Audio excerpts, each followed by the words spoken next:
page turners, and welcome back to the channel. I'm Matthew, the man with the hat who reads. And today we're looking at the month to come. This is my February TBR video.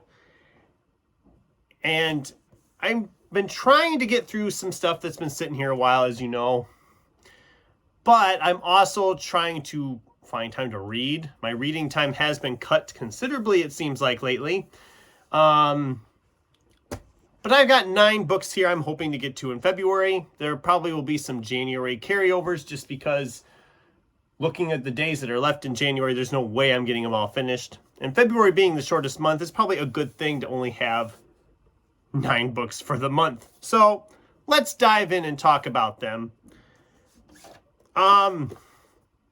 There's a theme reading month going on in February every year called Filmtastic February. And usually for that, you're supposed to read something that has like some kind of film connection or cinematic connection, movie connection, whatever.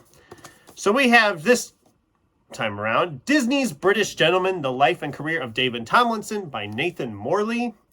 David Tomlinson's a fantastic actor. The few roles I've actually seen him in, he can be legitimately laugh out loud funny, and he also can play like a very serious emotional performance as well. Obviously, he's best known for things like Mary Poppins and Bedknobs and Broomsticks and some other Disney films, but he's always fantastic. And I couldn't pass up the chance to read a book about him and learn more about him. So this will be my Filmtastic February pick. I think last year, what did I read last? Oh, last year was Disney War. So we're on a Disney kick, I guess.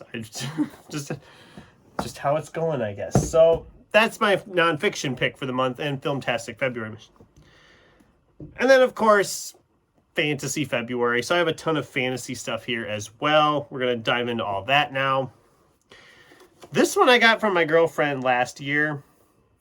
I've never heard of this author or this series, but this is Josh Erickson, book 1 of The Ethereal Earth.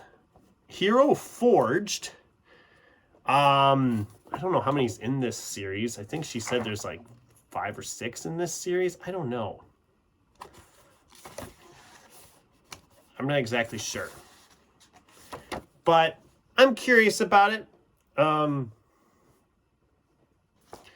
I love his little author bio about Josh Erickson is a writer and narrator from Nebraska who, yes, seriously, Nebraska. There's internet there and everything. That's just funny. So that tells me I might be in for a good time with this. It's an urban fantasy novel. I'm curious enough to try it, obviously. My girlfriend usually picks good stuff for me. I think there's only been like 1 book I got from her that just didn't vibe with me. But I don't think that will be a problem with this one. So she knows what I like. All right. Then we have Cassandra Caw and Richard Kadri's The Dead Take the A Train. I don't know if this is really fantasy or if it says it's gritty fantasy, cosmic horror. And I mean, we've barbed wire inside the cover. And the cover itself is nightmare fuel. Obviously, I picked this one up because Richard Kadri. Obviously, I loved his Sandman Slim series when I've read it and reread it. So anything else by him, I'm immediately curious on. And the previous book I read by Cassandra Caw surprised me quite a bit. So I'm very curious on this one. It's been sitting here for quite a while, though. So it's about time I finally pick it up and get to it. Got to have some cozy fantasy in there. This is Kay Sinclair's House of Frank. I picked this one up like a year ago as well, and I've just never gotten back around to it. So, a story of a lonely witch consumed by grief who discovers a whimsical cast of characters in a magical arboretum. Like I said, I could use some cozy fantasy again. The way the world is, we all could use something cozy, couldn't we? That sounds like a good one for me here in February. All right, this one we have had in multiple TBRs. This was in the February TBR last year. We didn't get to it. I threw it in December thinking I'd get through it by the end of the year. I didn't get to it. So here we're trying again with Catherine Dunn's Geek Love. Will I get to it this time? Only time will tell. But it hasn't been it hasn't been a good run for it yet, so we'll see what happens. I'm hoping to finally get to this one. Story of a Carney family who's breeds their own exhibit of human oddities. So I'm curious. Apparently, it was a National Book Award finalist, which may or may not mean good things. I don't know. We'll see. All right, we got a few more here yet. Lee Collins' The Dead of Winter. It says True Grit meets True Blood. Read it with the lights on, but for damn sure, read it. So a vampire novel. Sounds like with the Old West theme going to it. The last vampire novel I read here in January, I was not a fan of, which we'll talk about more when I do my January wrap-up. But this sounds more like what I would go for in a vampire novel. It's got some Western twists to it. I was going to wait and read it in June on the Range, but The Dead of Winter, you kind of need to read it in the dead of winter. It feels right. Thematically, it feels right to read it in the winter. So that's my plan. Yeah. Horror fantasy, more or less. Probably the least fantasy of the fantasy ones I have picked out here. Then we have another one from my girlfriend. This one's going to be an undertaking, but it's not, because it's 979 pages, but it's book 2 of, is it Sword of Truth is the name of the series? I always forget the name of this series. But Terry Goodkind, Stone of Tears. I read Wizard's First Rule last year in Fantasy February, and I loved it. I'm excited to carry on with it. So thank you, my girlfriend, for giving me hooked on this series. We'll see how book 2 goes. It's a little bit thicker than book 1. Book 1 was pretty thick. Book 2 is thicker yet. And there's like a lot of books in this series yet.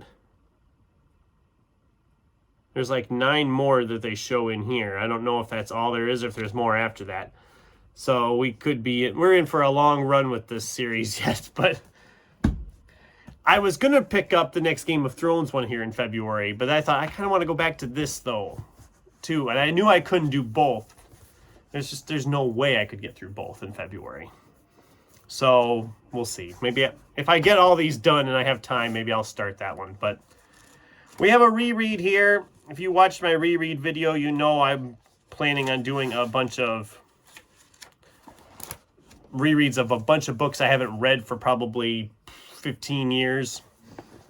And so for February, we have Dan Brown's Angels and Demons. Yes, it's fairly thick, but I've known from when I read this in the past, I flew through it pretty quick because, one, the print is pretty huge, the pages are huge, and the chapters, for the most part, are like 4 or 5 pages max length of chapters. I remember devouring this last time I read it, and the time before that when I first read it, so I don't see that being a problem here either. I think I'll fly through it pretty quick. And then the last one is also not really a fantasy, but when I talked about this one in my recent book haul, it got a lot of attention. A lot of people were like, ooh, that sounds good. Ooh, that sounds interesting. I might want to look for that. So I decided to push it up really quick here and get it read sooner rather than later. This is Warren Fahey's Fragment. A lot of people, like I said, were talking about this one when I shared it in my book haul. So I thought, I'm going to get it out and talk about it now. Might as well do it while the interest is there. Otherwise, by the time I read it, everybody will have completely forgotten about it. So for those of you who watched the book haul and thought this one sounded good, we're going to find out here in February. That's my plan anyway. I'm hoping I get to it. But some of these books aren't too big. I mean, really, the stack is actually kind of manageable. I can hold it up fairly easily here. But, oh, nope, never mind. I spoke too soon. Fragment, no! It's okay. But yeah, there it is, the money shot, the stack. Some of those mass markets are pretty dang thick. but I think I will get through pretty much all of these this month. I'm not too worried. The only one that worries me a little bit is just that sheer size on Stone of Tears. That might slow me down from getting some of the other mass market ones read. Plus I have one I'm going to try to get finished here in January yet that's like 500 pages. So, you know, it's good. We're getting through some of the stuff that's been sitting here a while. I've been really thinning out my collection this year so far. I emptied my bag there at the end of the year, and I've already got my take back to half price bag full again pretty well, because I've been just going through old stuff I've been holding on to and wondering why I've been holding on to it. So there it is, my February TBR. What did you guys think? Do any of these sound interesting? Have you read any of these? Am I wrong to be prioritizing some of these? I'd love to hear from you in the comments below, as well as what is on your planned TBR for February. And until next time, thanks for watching and keep turning pages.